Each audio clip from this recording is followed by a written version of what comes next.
नमस्कार दोस्तों, doctor R के टीवी चैनल में आपका हार्दिक स्वागत है। किसी भी व्यक्ति या घटना की आलोचना करने के लिए उसकी जड़ तक जाना पड़ता है। जहाँ पर कानूनी तौर पर कार्यवाही का सवाल होता है, वहाँ तो यह बात बहुत ही महत्वपूर्ण हो जाती है।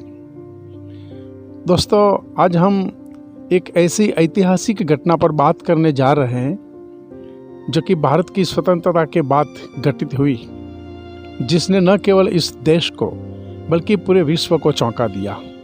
हाँ, आज 30 जनवरी है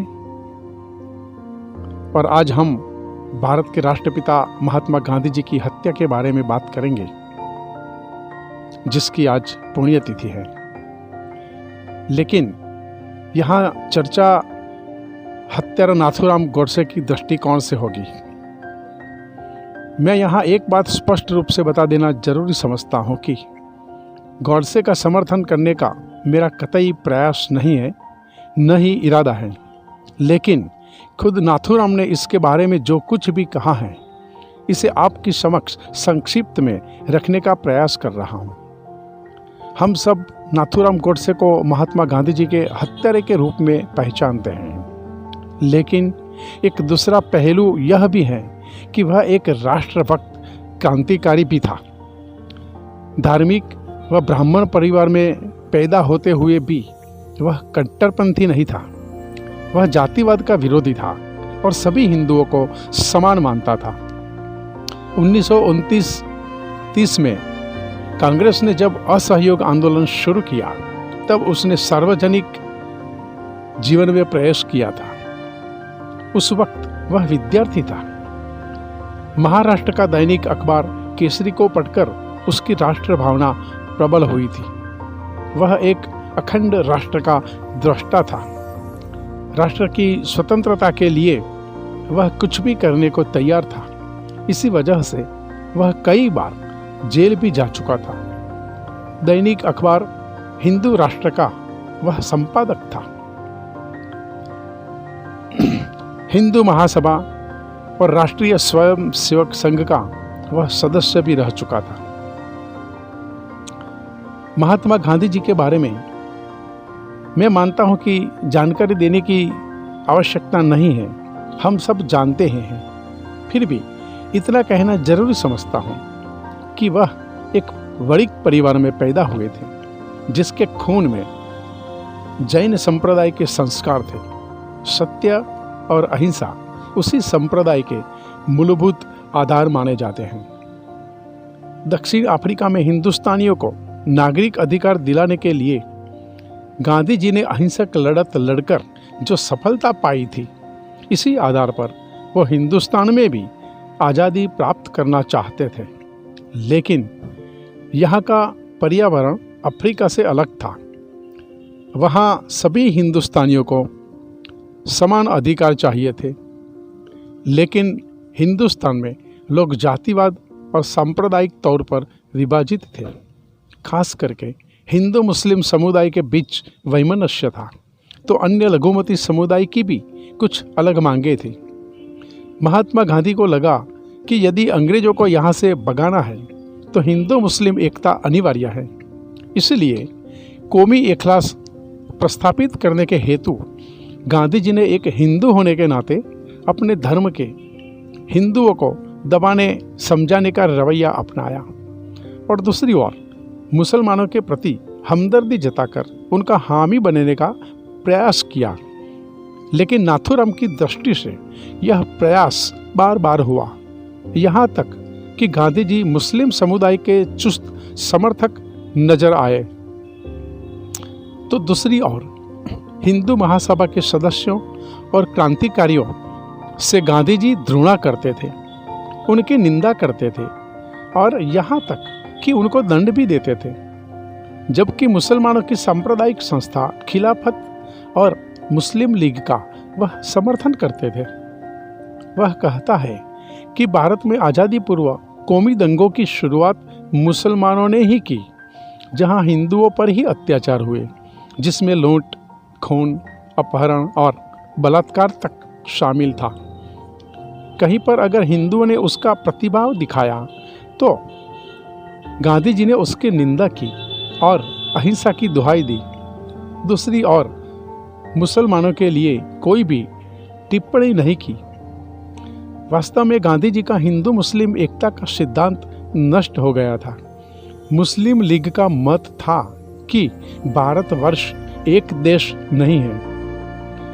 1940 के लाहौर अधिवेशन में ही मुस्लिम लीग ने अलग पाकिस्तान का प्रस्ताव मंजूर करवा लिया था।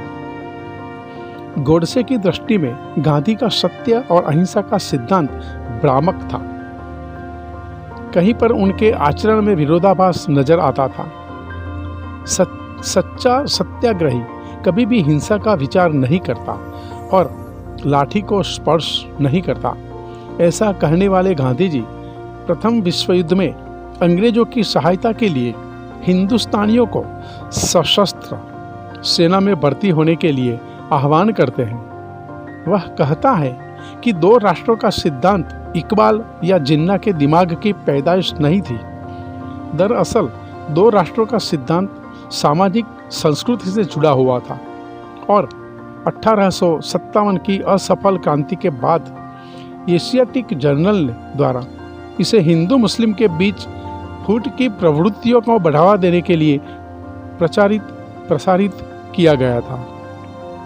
गोडसे कहता है कि मुस्लिम लीग को एक ओर से अंग्रेजों की सहायता मिलती रही और दूसरी ओर गांधी के नेतृत्व वाली कांग्रेस का आशीर्वाद मिलता रहा। उधर मुसलमानों ने लीग को अपना पूरा समर्थन दिया और वह प्रतिवर्ष अपने अलग अधिकारों की मांग को बढ़ाती गई। मालाबार, पंजाब और सीमा प्रांत के हिंदुओं पर अत्यधिक अत्याचार हुए, जिस दुर्घटना के मोपला विद्रोह के नाम से जाना जाता है। उसमें हिंदुओं की धन संपत्ति और जीवन पर बड़ा आक्रमण हुआ। सैकड़ों हिंदुओं को बलपूर्वक मुसलमान बना लिया। स्त्रियों को अपमानित किया गया, किंतु गांधी जी जो अपनी नीति के कारण इसके उत्तरदायी थे, मौन रहे। गांधी जी मानते थे कि हिंदू मुस्लिम एकता के आधार पर ही स्वातंत्र्य की लड़त सफल हो सकती है, लेकिन एकता नहीं हो पाई। पारा चिनार हत्याकांड पाकिस्तान की लापरवाही का परिणाम था। ऐसा हिंदुस्तान टाइम्स ने अपने 18 जनवरी 1948 के अंक में लिखा है। वह लिखता है, युवतियों को भगाना और उनसे क्रूरतापूर्ण व्यवहार करना यह मानव के इतिहास में एक निश्चितम अध्याय है। स्त्रियों को खींचा जाता था, भगाया जाता था, उनसे बलात् संभोग किया जाता था, उनका व्यापार होता था, उन्हें एक पुरुष से दूसरे पुरुष को दिया जाता था। इतना होने के उपरांत यदि कोई स्त्री को छुड़ा ले तो ये अपने पर ढाए अत्याचारों का वर्णन करती थी, जो हृदय को कंपाने वाला था। दूसरी ओर निराश्रितों की भावना थी कि गांधी उनके लिए कुछ भी नहीं करते हैं, अपितु वे केवल मुसलमानों की ही सहायता करते हैं, क्योंकि अपने प्रार्थनोत्तर भाषण के पश्चात गांधी जी केवल हिंदुओं के कृत्य की आलोचना किया करते थे। इसलिए बहुत सारे निराश्रितों का मन गांधी जी के इस व्यवहार से गुस्से में था।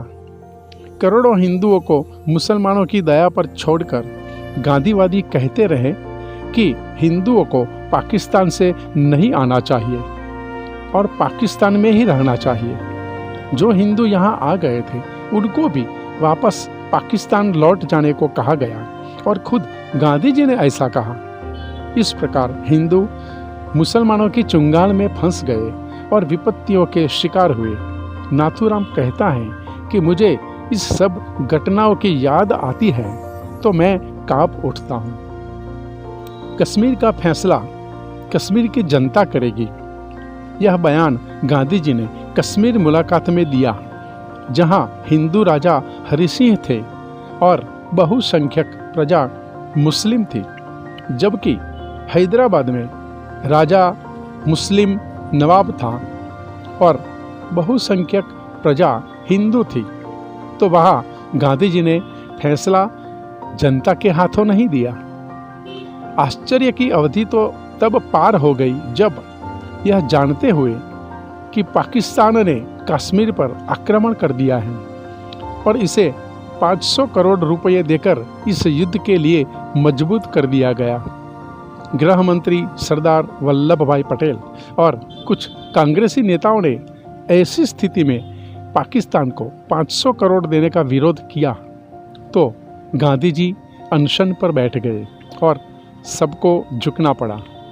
देश की जनता पाकिस्तान बनाने की घोर विरोधी थी, पर गांधी जी ने जनता को धोखा देकर मुसलमानों को पाकिस्तान का पिता सिद्ध कर दिया। फिर भी गांधी जी के अस्थि फूल भारत और विदेशों की बहुत सी नदियों में बहाए गए, परंतु यह अस्थि पाकिस्तान की सिंधु नदी में नहीं बहाई जा सकी। इस संबंध में पाकिस्तान में भारत के राजदूत श्रीयुत श्री प्रकाश जी का प्रयत्न निष्फल रहा। आज़ादी के बारे में नाथूराम कहता है कि 1914-15 में गांधी जी विदेश से आए। उनसे कई सालों पूर्व भारत में क्रांतिकारियों द्वारा स्वातंत्र्यता की लड़त शुरू की गई थी। कई लोगों ने अपनी कुर्बानियां देकर स्वतंत्रता की मिसाल जगा दी थी, लेकिन लोकमान्य तिलक के अवसान के पश्चात गांधी जी कांग्रेस के सर्वेसर्वा हो गए और स्वातंत्र्य की इस लड़त में उनकी निजी वैचारिक नीतियों के कारण बदलाव आया। वह लिखता है कि इंडियन फ्रीडम एक्ट प्रसारित करते समय इंग्लैंड के तत्कालीन प्रधानमंत्री एटली ने भूतपूर्व प्रधानमंत्री चर्चिल से कहा कि भारतीय सेना की अब अंग्रेजों के प्रति निष्ठा समाप्त हो गई है।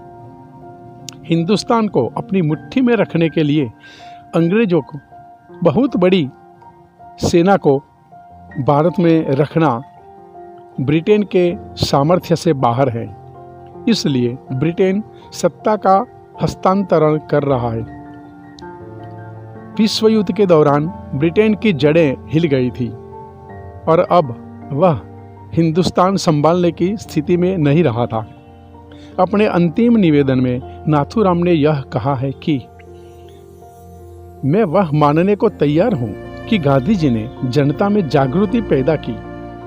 उन्होंने स्वार्थवश कुछ नहीं किया, परंतु दुख यह है कि वे इतने ईमानदार नहीं थे कि अहिंसा की हार को स्वीकार कर लेते हैं। मैंने दूसरे भारतीय देशभक्तों के भी चरित्र पढ़े हैं जिन्होंने गांधी जी से भी अधिक बलिदान दिए हैं। कुछ भी हो, गांधी जी ने देश की जो सेवा की है उसके लिए मैं उनका आदर करता हूँ। उन पर गोली चलाने से पूर्व मैं उनके सम्मान में इसीलिए नतमस्तक हुआ था, किंतु जनता को धोखा देकर पूज्य मातृभूमि का विभाजन करने का अधिकार किसी बड़े से बड़े महात्मा को नहीं है। गांधी जी ने देश को छल कर देश के टुकड़े किए, क्योंकि ऐसा न्यायालय का कानून नहीं था जिसके आधार पर ऐसे अपराधी को दंड दिया जा सकता था। इसलिए मैंने गांधी को गोली मारी। उनको दंड देने का केवल यही एक तरीका रह गया था। दोस्तों, अब मैं उस न्यायमूर्ति का गॉडसे के बारे में उच्चारण सुनाना चाहूँगा जिन्होंने इसे फांसी की सजा सुनाई थी। वह थे न्यायमूर्ति Shri G D. Khosla. The murder of the Mahatma के पेज नंबर 234 पर वह लिखते हैं कि नाथूराम का वक्तव्य न्यायालय में उपस्थित दर्शक गण के लिए एक आकर्षक वस्तु था। खचोखच भरा न्यायालय इतना भावाकुल हुआ था कि उनकी आहें और सिसकियां सुनने में आती थी और उनके गीले गीले नेत्र और गिरने वाले आंसू दृष्टिगोचर होते थे। न्यायालय में उपस्थित उन प्रेक्षकों को यदि न्यायदान का कार्य सौंपा जाता तो मुझे तनिक संदेह नहीं है कि उन्होंने अधिक से अधिक संख्या में यह कहा होता कि नथुराम निर्दोष हैं। महात्मा गांधी की अहिंसा की फिलॉसफी नथुराम को नहीं पचती थी। उनका मानना था कि गांधी की अहिंसा दो धारी थी। जापान के नागासाकी और हिरोशिमा पर बम गिराकर 1.5 लाख लोगों की जान लेने वाले और उनसे भी ज़्यादातर निर्दोष लोगों को जीते जी नारकीय यातना देने वालों की गांधी जी प्रशंसा करते थे और यहाँ हिंदुस्तान को अहिंसा की बात किया करते थे। नाथुराम कहता है कि वास्तविकता यह है कि अपने कर्तव्य का पालन करने के लिए, अपने सम्मान की रक्षा के लिए, अपने आश्रितों की रक्षा के लिए और देश की रक्षा के लिए हमें अहिंसा छोड़कर हिंसा पर चलना पड़ेगा। अत्याचारी शत्रु का शस्त्रों से दमन करना मैं पवित्र समझता हूँ। श्री रामचंद्र ने सीता को मुक्त कराने के लिए रावण को मारा। महाभारत में अर्जुन को भी बहुत ऐसे व्यक्तियों को मारना पड़ा जिनमें पितामह भीष्म जैसे बहुत ही निकट के संबंधी भी थे। देश का बंटवारा बड़ा ही घृणित अपराध था। उसका दंड असल अपराधी को मिलना ही चाहिए था और यह मिला। मैं नहीं चाहता था कि यह व्यक्ति यानी कि गांधी नैसर्गिक मौत मरे। मैं उसकी हत्या करके इतिहास में प्रश्न चिन्ह लगा देना चाहता था। दोस्तों, नाथुराम ने उच्च न्यायालय में अपना अंतिम लिखित निवेदन पढ़ा। इसके डॉक्यूमेंट्री सबूत भी उसने पेश किए हैं। नाथुराम ने यह स्पष्ट रूप से कहा है कि मुझे सजा मिलनी चाहिए क्योंकि मैंने अपराध किया है, लेकिन फिर भी मैं कहूँगा कि मेरे किए पर मुझे कोई अफसोस नहीं है।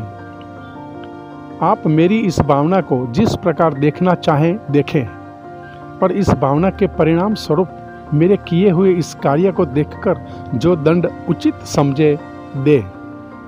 इस विषय में मैं कुछ भी कहने की मेरी इच्छा नहीं है। मैं किसी प्रकार की दया नहीं चाहता।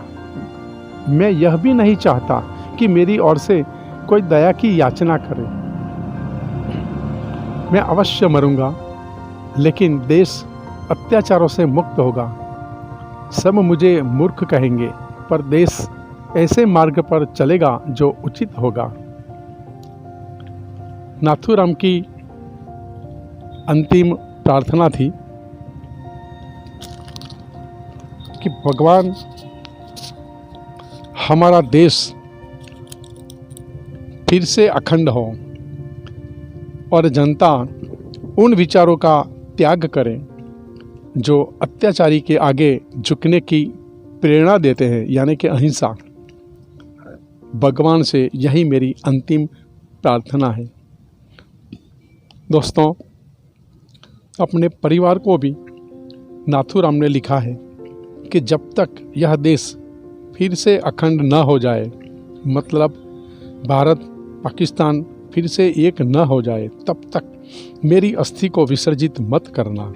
चाहे इस अवसर के लिए अनेक पीढ़ियां तक राह देखनी पड़े, लेकिन जब हमारा देश पुनः अखंड हो तब ही मेरी अस्थियां सिंधु नदी में बहाई जाए, अन्यथा अपनी आने वाली पीढ़ियों को इसे संभालने को सौंप दी जाए। जय भारत।